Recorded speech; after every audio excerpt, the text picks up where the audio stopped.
Hi hello welcome to Kiran TV news. కొంతమందిని చూస్తే అసురులు అని అనిపిస్తుంది. వాళ్ళ పేర్లు కూడా రావణ అని పేరుతోనే స్టార్ట్ అవుతుంది. రావణుడు అంటే అసురులు అనే అర్థం. నిజంగా ఆ పేరు పెట్టుకున్నందుకు నామకరణంలో అంటే వాళ్ళకి ఎప్పుడు కూడా నెగిటివ్ వైబ్రేషన్స్ తప్ప పాజిటివ్గా ఉండేటువంటి ఆలోచనలు కానీ, ఆ విధంగా ఆలోచించడం కానీ, పరిసరాల్లో ఉండేటువంటి పరిస్థితులు కూడా వాళ్ళకి తగ్గట్టుగా నెగిటివ్గానే క్రియేట్ చేసుకుంటారు.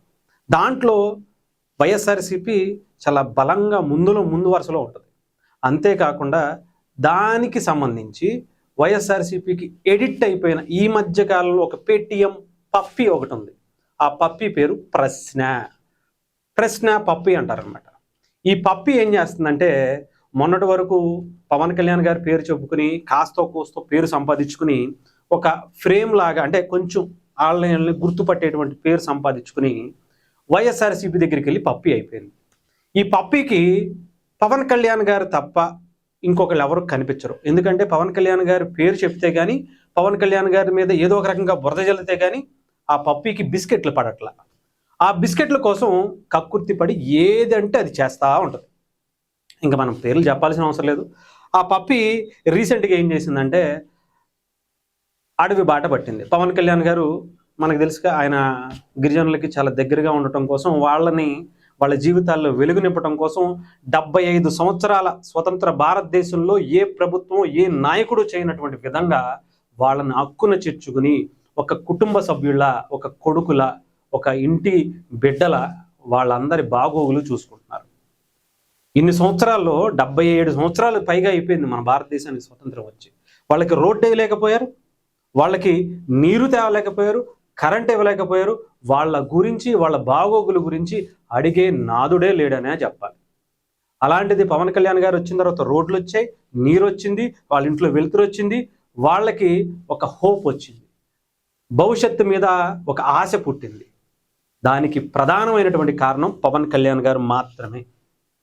ఇక్కడ ఈయన ఏం చేద్దాం అనుకున్నాడంటే, ఆ అడవి తల్లి దగ్గరికి వెళ్ళి వాళ్ళ మనసులో పవన్ కళ్యాణ్ గారు అనే ముద్రని చెరగని విధంగా వాళ్ళ ముద్ర వేసేసుకున్నారు. వాళ్ళ ఇంట్లో ఒక కుటుంబ సభ్యులా వాళ్ళు ఒక మమేకం చేసేసుకున్నారు. దాన్ని ఏదో ఒక రకంగా మనం కల్పిట్ చేయాలి. ఎందుకు అంటే ఈ నియోజకవర్గాలన్నీ కూడా వైఎస్ఆర్సీపీకి అనుకూలంగా ఉండేటివి. అందుకని పవన్ కళ్యాణ్ గారు వాళ్ళని దగ్గర తీసుకున్నారని ఈయన అనుకున్నాడు ఏమో. ఆయనకి ఓట్ల గురించి ఆలోచించే పద్ధతి లేదు. అలా ఆలోచించేవాడే అయితే కనుక ఎలక్షన్స్కి ముందే వెళ్ళి వాళ్ళ మనసులో ఆయన స్థానం సంపాదించుకునేవాడు. గెలిచిన తర్వాత వెళ్ళరు. ఈ పప్పికి అది అర్థం కాలేనట్టుంది. పాప ఏం చేశాడంటే వాళ్ళని కల్ప్రిట్ చేసేయాలి, వాళ్ళ మనసులో పవన్ కళ్యాణ్ గారిని పక్కకు చెరిపేయాలి అనే విధంగా అక్కడికి వెళ్ళి పాపం వాళ్ళతో మాట్లాడిపించేసి పవన్ కళ్యాణ్ గారు ఇది చేద్దాం అది చేద్దామని పేటీఎంకి ఇచ్చినటువంటి బిస్కెట్లతో అక్కడికి వెళ్ళిపోయాడు. వెళ్ళేటప్పుడు ఏం చేశాడు, ఈ రోడ్డు బాగాలేదు, ఇది బాగాలేదు, ఇది బాగాలేదు అనుకుంటానే పవన్ కళ్యాణ్ గారు వేసినటువంటి ఆ రోడ్లోనే వెళ్ళాడు.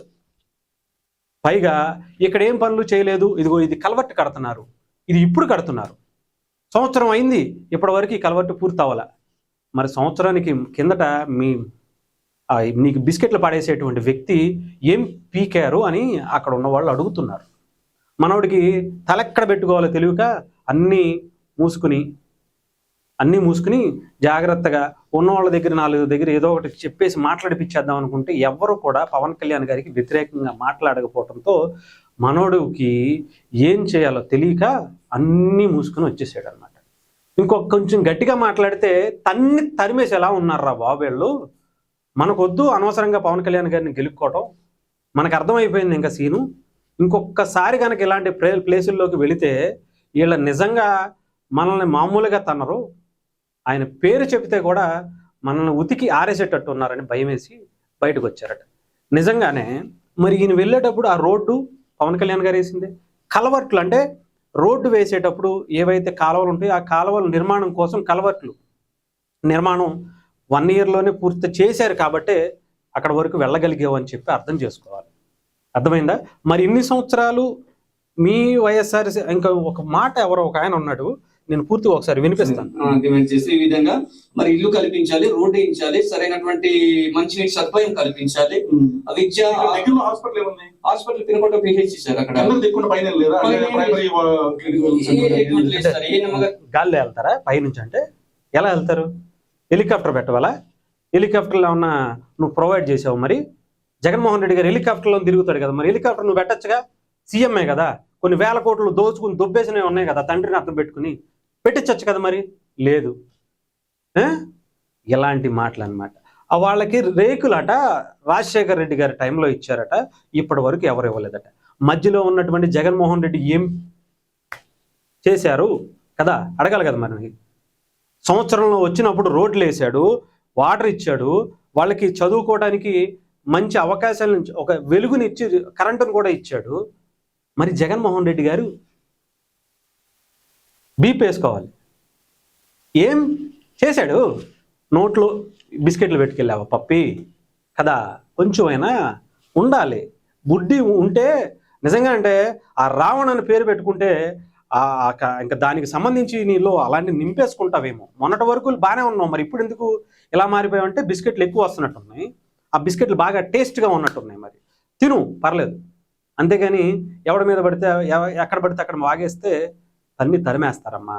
ప్రశ్న కొంచెం అందరి మీద ప్రశ్నలు వేసేటప్పుడు ఆ ప్రశ్న కరెక్టా కాదో చూసుకోవాలి, లేదా ఉల్టా అయితే నీకు చాలా దెబ్బటిపోద్ది. ఓకేనా?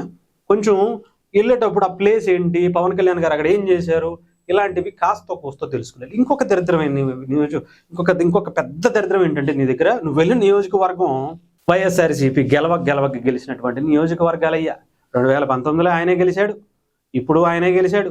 ఏం బీగారు అంటే నిజంగా వీళ్ళు ఎమ్మెల్యే చేతకాట్లేదని ఒప్పుకోవాలిగా. పోనీ ఇప్పుడే కాదు, 2014 నుంచి కూడా అట, నాకు దీని నుంచి చూడలేదు. 2014, 19, 24 ఏమైపోయాడు? ఎవరిని అడగాలి నువ్వెవరి దగ్గరికి వెళ్ళాలి? ప్రశ్న అసుర, రావణాసుర, నువ్వెవరిని అడగాలి? ఎవరి గురించి నువ్వు అక్కడ ఏ సమస్యల గురించి మాట్లాడుతున్నప్పుడు దానికి నియోజకవర్గానికి ఎమ్మెల్యే ఎవరు అడిగావా? మాట్లాడావా? మీ ఎమ్మెల్యే ఆ ఎమ్మెల్యేని తిట్టు, మరి అక్కడికి వెళ్ళి. వాళ్ళు తిట్టేది ఎవరిని? రోడ్లు వేయలేదు, ఇంకోటి వేయలేదు అని. ఈ 10 ఏళ్ల పాటు ఆ నియోజకవర్గానికి ఎమ్మెల్యేగా ఉన్న, ఎంపీగా ఉన్నటువంటి వ్యక్తులు ఏం చేశారయ్యా అని అడగాలి. సంవత్సరంలో రోడ్లు వేసాడు, నీళ్లు తెచ్చాడు, కరెంట్ ఇచ్చాడు. 75 సంవత్సరాల ఈ చరిత్రలో ఆయన ఇన్ని చేసి ఎవరు ఇన్ని చేయలేని వాళ్ళు ఆయన ఒక్క సంవత్సరంలో చేసి చూపించాడు. ప్రశ్నించాలన్నా కూడా దానికి ఒక అర్హత ఉండాలి. ఆ అర్హత నీలో చెప్తున్నా కదా, పవన్ కళ్యాణ్ గారి కాలి గోటి ధూళికి కూడా నీ ప్రశ్న సరిపోదు అని చెప్తున్నా. అది నీ అర్హతని నువ్వు తెలుసుకుంటే మంచిది. బిస్కెట్లకి కక్కుర్తి పడి మనం మాట్లాడే మాటలు మరీ ఇంత దిగజారిపోవాల్సినటువంటి అవసరం లేదు ఏమో. కొంచెం అయినా సరే ఆలోచించుకో. డబ్బులు వస్తున్నాయి అంటూ నాకు అర్థమైంది. కొంతమంది నీకు 13 లక్షలు లేదా నెలకి 4 లక్షలు 3 లక్షలు అంటున్నారు. అకౌంట్ ఎవరికో స్క్రీన్ షాట్ కూడా పెట్టావట, సార్ నాకు ఇంత డబ్బులు వస్తున్నాయి, నేను ఇంతకన్నా ఏం చేయగలను, మరి నాకు కావాలి కదా అని. కొంచెం అయినా ఆలోచించుకుని మాట్లాడు. ఎంత డబ్బుల కోసం దిగజారిపోవాలా అనేది నీ మనస్సాక్షిని 1కి 10 సార్లు ప్రశ్న వేసుకో. నీ ప్రశ్న అని పెట్టుకున్నావుగా, ఆ ప్రశ్న నీ మనస్సాక్షికి వేసుకుని బ్రతుకు కొంచెం.